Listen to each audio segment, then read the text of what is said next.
Souvent, voilà, je dis que je dessine les silences.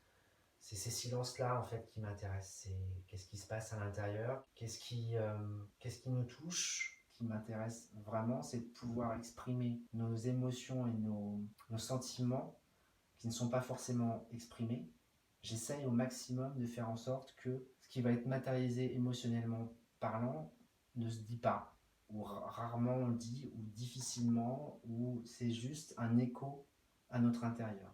Donc ma problématique, en tout cas mon questionnement principal, c'est vraiment quel est notre rapport à l'intime aujourd'hui. Donc l'intime et l'intimité a vraiment pris sa place en premier lieu, avec aussi une question en lien aux émotions, à la gestion des émotions, au ressenti des émotions.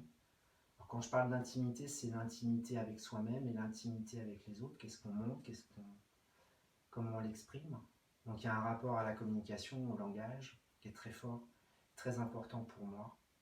Mon dessin, mon travail, c'est ce croisement entre ces deux parties, ces deux éléments. La partie image, et puis ces mots que je présente un petit peu dans un principe d'haïku, avec une dimension poétique, mais une dimension aussi très spontanée. Il y a juste lâcher en fait spontanément, pouvoir mettre des mots sur l'émotion qui est là, que je veux exprimer. Il y a une narration et une forme qui est souvent fragmentée, avec des petits points.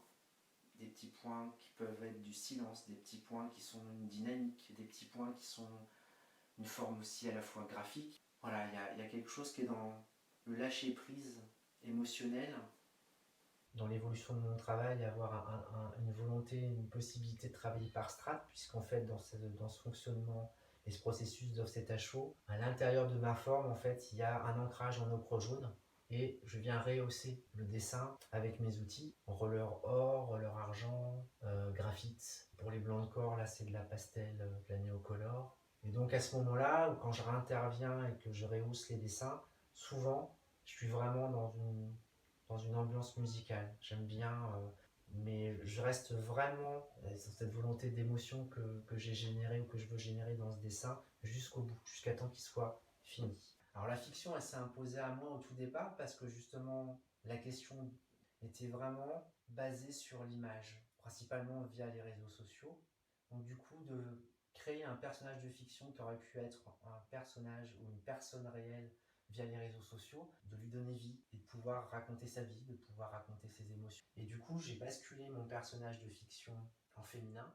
Le côté masculin et ce que j'exprimais à ce moment-là était trop proche de moi. C'est-à-dire que j'avais l'impression que je parlais de moi. Et là, tout s'est ouvert.